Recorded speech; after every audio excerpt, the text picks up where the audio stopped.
بسم الله الحمد لله والصلاة والسلام على رسول الله وعلى آله وصحبه وموالاه. أبلين قينا خيمانا السلام عليكم ورحمة الله وبركاته. إن شاء الله تعالى وإيه جارمية مسجد توفيق تكا توفيق إسلامي سنتر خهاريا خبرات إن قدا بني أكسي جلقمني وجديم الجروخان إن شاء الله تعالى بكين الرجرو إن شاء الله تعالى والبيسفنا كنا أكو مسنا كتانيتي قاملتون توفيق إسلامي سنتر أدريس هاريا وجين خنا إن شاء الله تعالى فضل ربيتين كما مدورة قرتي سني إبسنتي سيتين تكا مقالان مينيابوليس توني بروجكتي قدا قوتيتي والله خنا كسيتي خرا حاريتي جارتيتي جرتي خران قنقا دوميتي إن شاء الله تعالى كسيتي خونو أكا حاريتي إن شاء الله تعالى واتكشوها في ملي قرتيت أمور ميجرا أكسيتي قامان تنا على مسجدات جرة إن شاء الله تعالى خونو أكو ميسين أركتانيتي كونستراكشن لي تكا خونو ميشان اتنجار موس خونو ميشان إسلام بوتيتي أكسيتي قرتي جارميني جلقة بيجرا كسمي تكا تكا ولو بجيفنا مسجدنا خينا إنه قوتتي على جزء لالو خنا فكاتا كوميشنر كتانيتي أما يرو أسريتي راتشي دمني ورابون دندني مالي في وان أدون كاميرتي بهوفجتشا إن شاء الله تعالى بكتونا كوميشنر كتانيتي هلا دوران قرتي بك خنا تكو جرتو تكا خاقتي أمانتنا شوفمتي قرتي هلان توني سو خنا فجتشا فولا دراف قايتشون بكما خنو بلوكيني جرو خنا as khona baka khana garte khadirti iraf baname dirti asin senu jirati jechuudha bulukeen khon wanni wali qabameef ka sanin jaruudha fi jechuudha bakkitun illeen minaraadha minara sontan minbara bakkitun illeen bakka minbarati jechuudha bakka minbarri alatti gabbahu إن شاء الله تعالى من برخنا كم خنو بورسا لفا جلقبمي أركنو خنتي لفا الخياتي هنگا غرتي أول إيرتي غا هنگا غرتي متا قبا وجينا كسيتي غرتي أول بهوف جراتا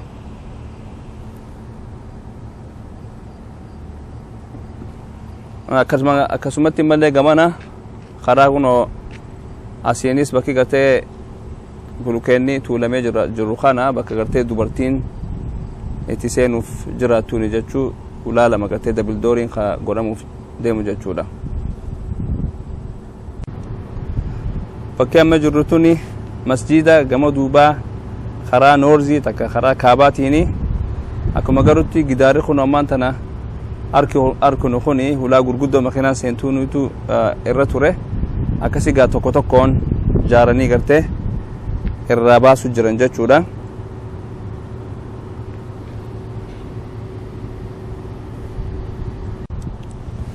bakkituni bakkayo yaro ala seenan jechuudha dubartiin fakkeenyaaf ulaan gartee gamanaan baateeti inshallah ulaan biraa gamanaan baateeti asinillee gartee seenanii akkasuma gartee bakkituni gama keeysaatiin bakka gartee aruuzaa takka bakka cidhaa ta'uuf jiraatti kanaaf jecha kuno asitti akkuma isin arkitanitti gartee lafarraa jalqabaniiti kichina takka alawaadaa gartee bakka meeshaa nyaataatti fidanii gartee itti oobusanii itti dhiheeysan asitti illee gartee inshallah ta'ala jaaru jiranii hulaan tunis ta isin arkitan kun inoo tarraachi antullee la cufamtee jirti tunis cufamuuf deemti akkasuma gartee tunillee kun cufamuuf akkasitti irra dalagu jiranii kunigaa ala masjida keenya khahaariya khara kaaba takka khara saawziitiin jechuu dhiifama khara saawziitiin jechuu kuni akkasi jechuu kuni khara saawziitiin jechuu akkasuma mee osoo ala kanarraa gartee gama keeysaa oli hin seenne dachii gartee sila fuula dura paarkingii itti godhuuf deemnu inshallah sun hawalii laallu akkuma garrutti dachiin gaa bal'inni kuni bakka gartee inshallah ta'ala gaa jaarmeenii dhume dallee kanallee ono dallee nu dura jiru kanallee gartee asirraa buqqaafnee bakki tun gartee walitti banamtee akkasitti gartee parkingi takka bakka makiinaatti dhaaban tolchuuf deemna jechuudha.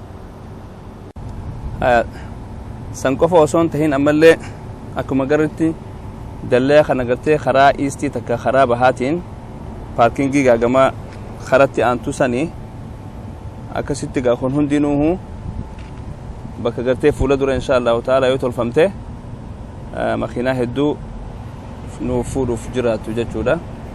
Bakka gartee mihraabatii fi hulaa lameen ta dhiiraa fi dubartiin seentuun hoggaa waa xiqqoorraa baafne kun hundinuu gartee ila hanga kunoo karaa makiinaa kanatti insha Allah bakkuma paarkingii irraa tolfachuuf deemnu jechuudha. Amma gamasiida keessa jirra.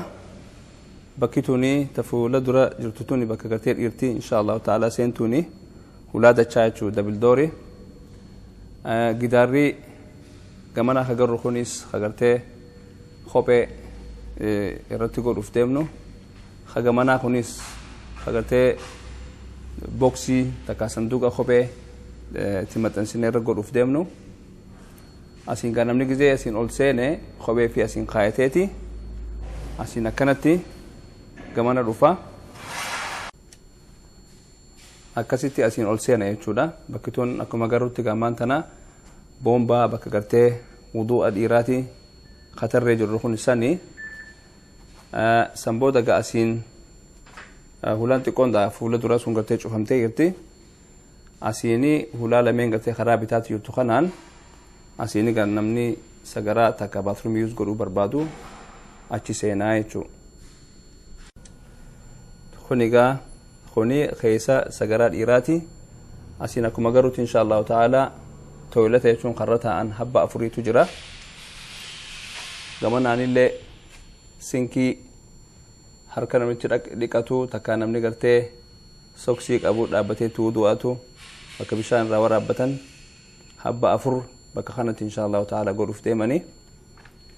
Asuma gamatee gama keessaa kanaanis sagaruma dhiiraa tana hulaa tana gama duubaatiinis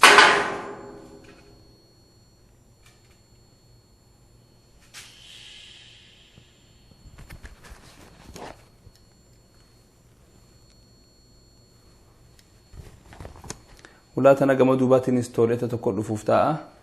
Ammallee gidaara kana booda gama duubaatiinis shaawara tokko achiyyoo as garagallee bakki tun ruumiin tuni ta handikaapiti jechuudha. Gartee nama xiqqishu fayyaa hin qabneef tooleta bakka irra gataa'anii fi akkasuma gartee mallee shaawara bakka qaamatti dhiqatan as keessaa qabaatuuf jiraattii jechuudha. Bakka baatruumii kana keessaa hoggaa as bahanii bakka wuduu'a dhiiraati. insha Allah hanga gartee wudu'a hanga habba 8 bakka kana qabachuuf jiraata. Ammoo bakka hulaaraatiin jira jechuudha. Bakka hulaadhaan dhiirtii ol seentu asirraa wanni gartee fuula duratti nu mul'atu kana insha Allah ta'ala hallway ta'uuf ta'a. Amma gaanu duratti hallway kana ni cufan beekaa cufan jechuudha. Hanga gartee bakka masgiidaa kana fixanii akka gartee ijoollee fi kun gama duubaa hin dhayneef ammaan tanaaf cufanii mee akkasii gaa insha Allah amma karaa masgiida gama keessaati insha Allah ta'ala seennee waliin laalla. karaan kuni karaa gartee gama mihraaba masgiida fuula duraati. Mihraabnis kun bakka walakkaa bakka adii saniin insha Allah ta'ala karaa alaatti gabbahuuf deema. mee walumaa galatti masgiida keessa isaati gaa jechuudha. ammaan tana keessa isaa haa waliin laallu. bakkee amma arkinu kun insha Allah ta'ala dhiirti gama duraatiini dubartiin karaa boodaatiini karaa gama duubaatiini insha Allah bakki tun gartee hedduu guddoodha. gaafa xumuramtee yoo rabbi jee hanga nama 780 takka insha Allah ta'ala fuudhuuf jiraatti.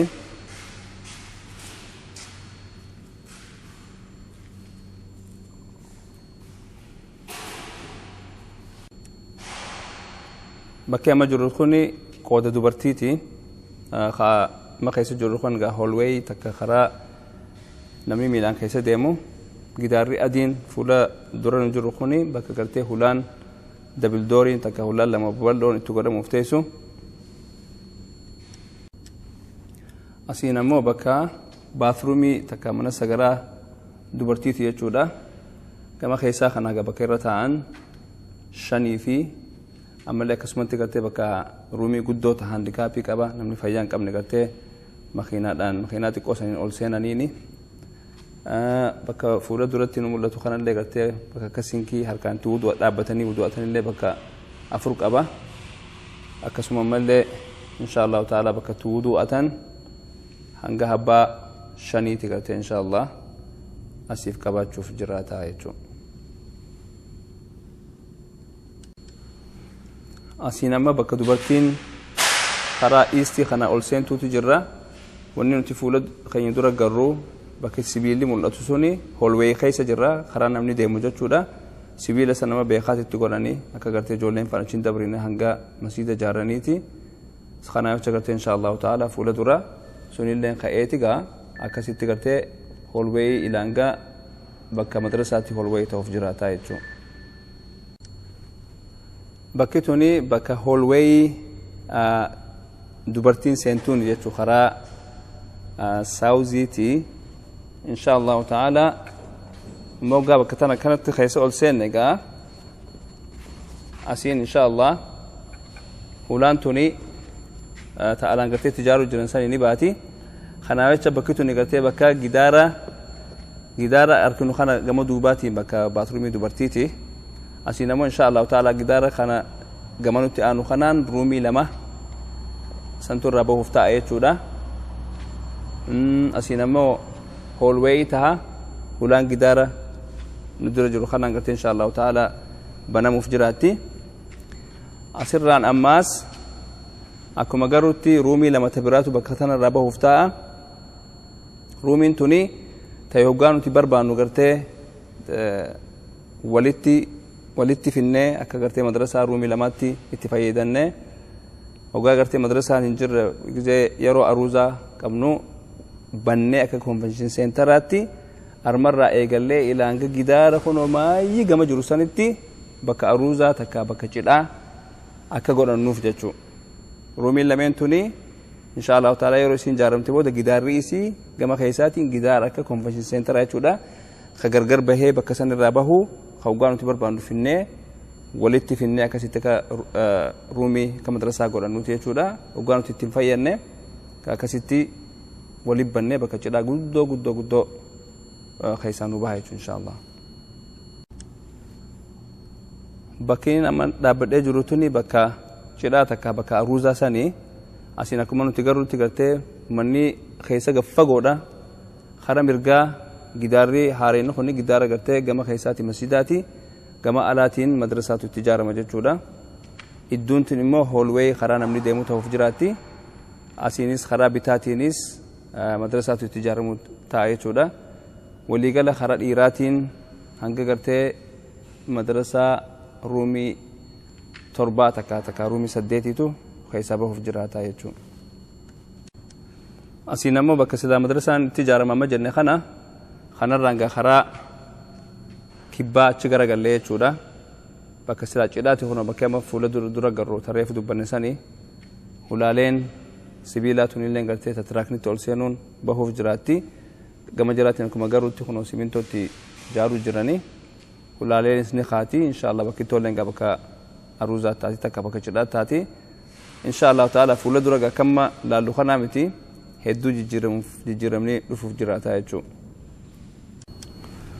bakki majurrutuni karaa dhihaatiin karaa bahaatti garagallee jirra hallway reef karaa dhiirtii keessaa ol seentuun ta cufamte san ammaaf cufan sanii akkasitti hallway kana asitti utubaa sibiila ka garru kana utubaa lameen kanarraa bakka amma arku jiru tana hundinuuhu hanga gartee asitti gartee dachii bal'oodha jechuudha bakka jiim takka bakka gartee ijoolleen namni guddaan dubartiin namu gartee dhufnee hafuuratti baafannuu jechuu bakka kubbaa fi waan adda addaa itti taphachuuf jiraannuu jechuu gamanaanis gama keessaatiin egaa inshallah foqiin fuula dura garuutuun duraan jaarmee waliin jaaramte sani jechuudha inshallah ta'ala sani asitti bakka gartee amma meeshaan jiru kana bakka kaafiteeriyaan ta'uuf jiraatu jechuudha. Yoo rabbi jee kaafiteeriyaan bakka tana ta'uuf jiraata. Asiinillee qorraachee eleveetara asitiin inni barbaadde sunillee gartee inshaallahu ta'ala bakkuma gartee oliin koran sibiila kana achi ta'uuf jiraata. Asiin ammoo hulaa sibiila takka bakka elektirikaa kana asitti ruumii janaazaa bakka gartee reefkatti dhiqantu ijaaramuuf ta'a. Sanii asitti immoo kilinika ruumii biraatu ijaaramuuf ta'a. Asiin kuna bakka amma jirru tan ammoo inshaallah laayibirarii santu inshaallahu ta'ala bakka tanatti ijaaramuuf ta'a jechuudha. Asiin ammaan tana karaa noorziiti takka karaa kaabaati bakka gartee amma reefu bakka janaazaatti ijaarra kajennu sanirraa gachi garagallee jirra. Tunis kun akkuma isin gartanitti bakka reefuun tana bakka jiim jenne sani asiin nu fuula duraan gama lameeni madrasaadha. Nu maskiinni gaa fuula keenya dura jira. Inshaallahu ta'ala karaan ammallee dhiiraafillee karaan akkuma amma jirru gartee kanaanii itti bahuuf ta'a kan masgiida gartee nama ol naqu.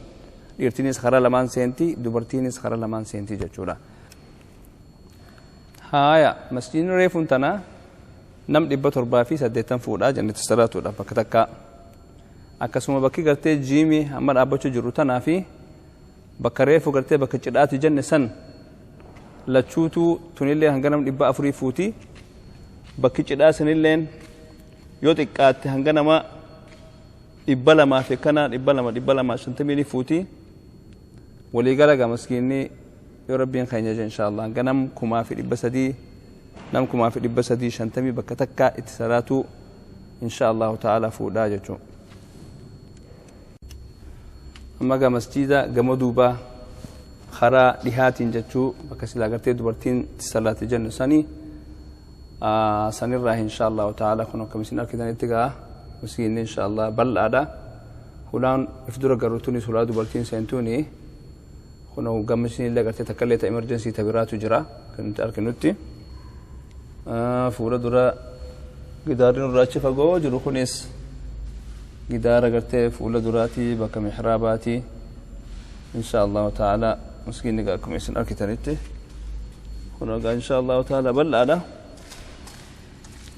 ما شاء الله ربي قال وراء أموره أتي فايدة وربي نها قدو ورا دعوات قدو ربي نها قدو أكسي قال إن شاء الله وان الدنيا من ربي حجاره إن شاء الله دعائدان يادان هريدان برها دابنو كسي قال ونين تبربانو جار ربي تي ربنا كان سبحانه وتعالى قلبي تاني اللي تكو هاقولو أكسي قاورا إن شاء الله تعالى اتفايد ربنا هاقولو والسلام عليكم ورحمة الله وبركاته.